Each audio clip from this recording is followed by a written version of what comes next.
Bismillahirrahmanirrahim. Assalamualaikum warahmatullahi wabarakatuh. Perkenalkan, nama saya Rara Franciscawati Jumati.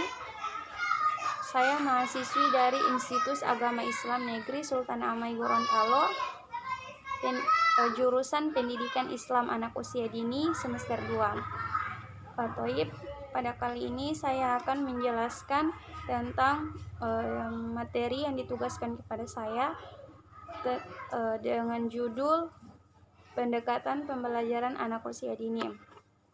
Sebelum saya masuk kepada isi materi saya, terlebih dahulu saya akan menjelaskan pengertian dari anak usia dini dan pengertian pendidikan anak usia dini. Yang pertama, anak usia dini adalah anak dengan rentang usia 0 sampai 6 tahun.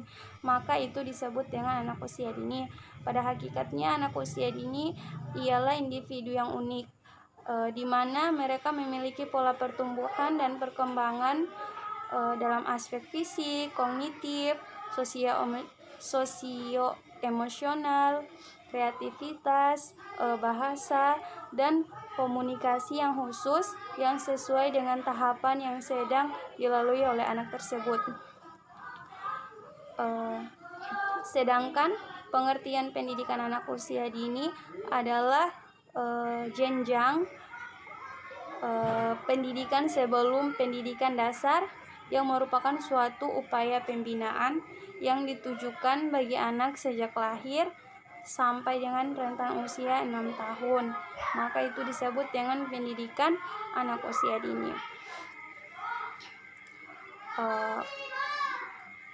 Di sini saya akan masuk kepada bahasan saya tentang judul materi saya, pendekatan pembelajaran anak usia dini. Mengapa harus ada pendekatan pembelajaran anak usia dini? Jawabannya karena ini sangat diperlukan dengan tujuan sebagai upaya pembinaan dan pengembangan segenap potensi yang dimiliki anak secara optimal bagi anak usia 0 sampai 6 tahun. Maka dibutuhkan pendekatan pembelajaran anak usia dini. Dalam materi ini saya akan membahas 5 aspek yang saya cantumkan dalam materi saya, yaitu yang pertama tentang pengertian perencanaan pembelajaran anak usia dini, yang kedua tentang prinsip-prinsip perencanaan pembelajaran anak usia dini, yang ketiga jenis-jenis perencanaan pembelajaran anak usia dini, yang keempat strategi pembelajaran anak usia dini, dan yang kelima adalah pelaksanaan pembelajaran anak usia dini. Baik, saya akan masuk kepada pembahasan yang pertama, yaitu yang pertama perencanaan pembelajaran anak usia dini.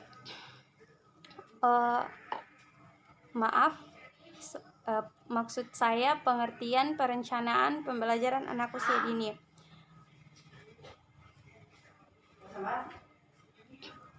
Kata perencanaan berasal dari kata rencana, yaitu artinya pengambilan, atau lebih luasnya mengambil keputusan tentang apa yang harus dilakukan untuk mencapai suatu tujuan. Dalam perencanaan pembelajaran anak usia dini ini, maka kenapa harus ada perencanaan ini? Maka jika sekolah atau organisasi yang mempunyai perencanaan untuk melakukan sesuatu, di sini ada beberapa ada beberapa poinnya mengapa harus ada perencanaan dan keunggulannya. Yang pertama, sekolah dapat memperoleh serta mengikat sumber daya yang diperlukan untuk mencapai tujuan. Yang kedua, anggota organisasi dapat melanjutkan kegiatan-kegiatan secara konsisten dengan tujuan dan prosedur yang telah dipilih. Dan yang ketiga, kemajuan ke arah tujuan dapat dipantau, sehingga tindakan perbaikan dapat diambil apabila kemajuan itu tidak memuaskan. Ada pengertian lain tentang perencanaan pembelajaran, yaitu merupakan sebagai suatu proses kerjasama. Di sini perencanaan pembelajaran adalah proses kerjasama antara murid dan guru, tetapi ini tidak menitik beratkan kepada guru dan murid, melainkan guru dan murid bekerja sama untuk berusaha mencapai tujuan pembelajaran yang ditentukan dengan proses pengambilan hasil berpikir secara rasional. Dengan rangkaian kegiatan yang harus dilakukan sebagai upaya pencapaian tujuan tersebut dengan memanfaatkan segala potensi dan sumber belajar yang ada. Jadi itu adalah perencanaan pembelajaran anak usia dini, di mana perencanaan ini sangat dibutuhkan sebelum sekolah-sekolah melakukan kegiatan pembelajaran, karena dalam perencanaan ini membahas tentang apa saja yang akan dilakukan ketika proses pembelajaran akan dimulai, entah itu dalam kurun waktu 1 tahun, bulanan, mingguan, atau harian. Maka penting sekali harus ada perencanaan pembelajaran. Yang kedua, tentang prinsip perencanaan pembelajaran anak usia dini. Menurut Trianto, ada 7 prinsip penyusunan perencanaan pembelajaran. Yang pertama yaitu relevansi. Relevansi artinya berkaitan. Di sini harus relevan dengan kebutuhan dan perkembangan anak secara individu. Yang kedua, prinsip adaptasi, bahwa kurikulum anak usia dini harus memperhatikan dan mengadaptasi perubahan ilmu, teknologi, dan seni yang berkembang di masyarakat, termasuk juga perubahan sebagai akibat dari dampak psikososial. Maksudnya di sini anak didik tidak ketinggalan zaman dengan beradaptasi dalam kehidupan bermasyarakat sesuai dengan perkembangan yang ada. Yang selanjutnya, prinsip kontinuitas, bahwa kurikulum anak usia dini harus sesuai secara berkelanjutan antara satu tahap perkembangan ke tahap perkembangan lainnya, sehingga diharapkan anak siap memasuki jenjang pendidikan selanjutnya. Yang berikutnya adalah prinsip fleksibilitas, bahwa kurikulum anak usia dini harus dipahami, dipergunakan dan dikembangkan secara luas sesuai dengan keunikan dan kebutuhan anak serta kondisi di mana pendidikan itu berlangsung. Maksudnya yaitu kurikulum harus berbobot atau solid, tetapi pada pelaksanaannya memungkinkan terjadinya penyesuaian dengan anak usia dini. Yang kelima, prinsip kepraktisan dan akseptabilitas, bahwa kurikulum anak usia dini harus dapat memberikan kemudahan bagi praktisi dan masyarakat dalam melaksanakan kegiatan pendidikan pada anak usia dini. Biasanya bisa juga disebut efisien, dengan biaya kegiatan yang murah dapat dilaksanakan dengan mudah kepada anak usia dini. Yang keenam, prinsip kelayakan, bahwa kurikulum anak usia dini harus menunjukkan kelayakan dan keberpihakan pada anak usia dini. Jika kurikulum sudah menunjukkan kelayakan, maka akan mencapai keberhasilan yang tinggi baik dari segi kuantitas maupun kualitasnya. Oke, yang terakhir, prinsip akuntabilitas. Bahwa di sini kurikulum anak usia dini yang dikembangkan harus dapat dipertanggungjawabkan pada masyarakat sebagai pengguna jasa pendidikan anak usia dini. Jadi, apa yang sudah dilakukan harus sesuai dengan tanggung jawab apa yang sudah diberikan. Entah itu melalui tindakan, kebijakan, termasuk mempunyai suatu kewajiban untuk melaporkan, menjelaskan, dan dapat dipertanyakan bagi tiap-tiap konsekuensi yang sudah dihasilkan kepada anak usia dini, sehingga tidak menimbulkan kesalahpahaman dalam masyarakat. Oke, selanjutnya tentang jenis-jenis perencanaan pembelajaran anak usia dini. Di sini jenis-jenis perencanaan pembelajaran anak usia dini ada 4. Yang pertama, rencana pembelajaran tahunan atau RPT. Rencana pembelajaran tahunan memuat perkembangan dan indikatornya, konsep yang dikembangkan, alokasi waktu, rencana, dan tema. Sebelum menyusun RPT, pendidik perlu merancang jadwal pelaksanaan pembelajaran tahunan. Yang kedua, ada rencana pembelajaran bulanan atau RPB.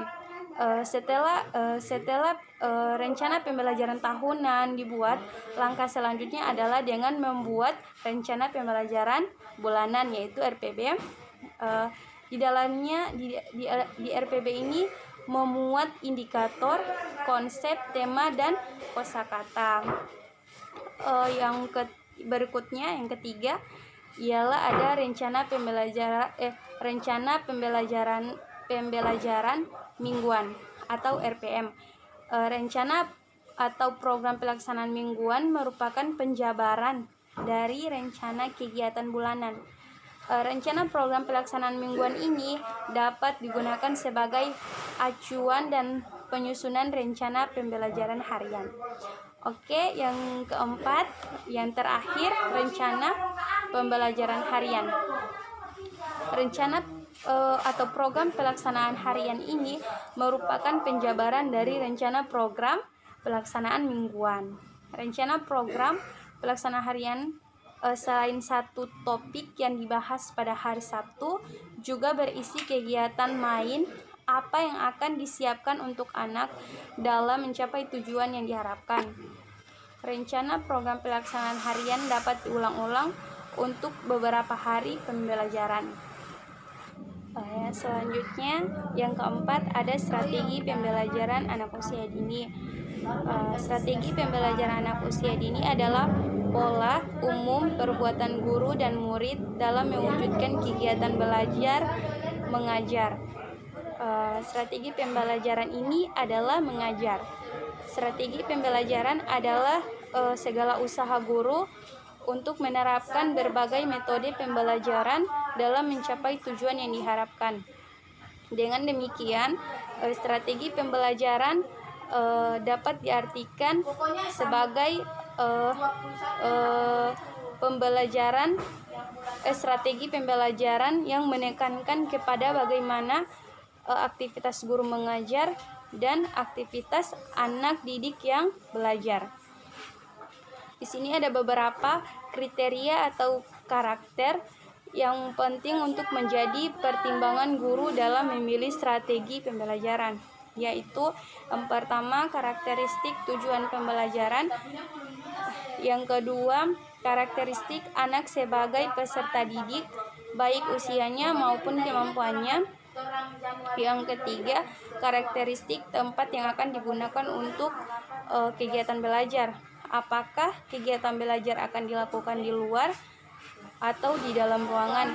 Yang keempat, karakteristik tema atau bahan ajaran yang akan disajikan kepada anak. Yang kelima, Yang kelima adalah karakteristik pola kegiatan yang akan digunakan, apakah melalui pengarahan langsung, semi kreatif atau kreatif. Selain kriteria dalam memilih strategi pembelajaran pada anak usia dini, di sini juga ada jenis-jenis strategi pembelajaran anak usia dini, yaitu ada strategi pembelajaran yang berpusat pada anak. Yang kedua, ada strategi pembelajaran melalui bermain. Yang ketiga, strategi pembelajaran melalui bercerita. Yang keempat, strategi pembelajaran melalui bernyanyi. Yang kelima, ada strategi pembelajaran terpadu. Itulah strategi pembelajaran anak usia dini. Yang kelima, ada pelaksanaan pembelajaran anak usia dini. Pelaksanaan pembelajaran adalah operasionalisasi dari perencanaan pembelajaran, sehingga tidak lepas dari perencanaan pembelajaran yang sudah dibuat. Oleh karenanya, pelaksanaan akan sangat tergantung pada bagaimana perencanaan pembelajaran. Pelaksanaan di sini lebih kepada apakah pelaksanaan pembelajaran akan berjalan dengan maksimal atau tidak sesuai dengan rencana pembelajaran yang dibuat yang di awal tadi. Maka ketika perencanaan pembelajarannya dibuat dengan sesuai kurikulum anak usia dini, maka disesuaikan dengan anak, dengan usia dan kemampuan anak, disesuaikan dengan anak usia dini tersebut, maka pelaksanaan pembelajarannya akan maksimal. Jadi pelaksanaan pembelajaran anak usia dini ini tergantung dari perencanaan pembelajaran anak usia dini. Mungkin dari saya. Apabila ada kesalahan, kekurangan, saya mohon maaf. Lebih dan kurangnya saya mohon maaf. Terima kasih. Wassalamualaikum warahmatullahi wabarakatuh.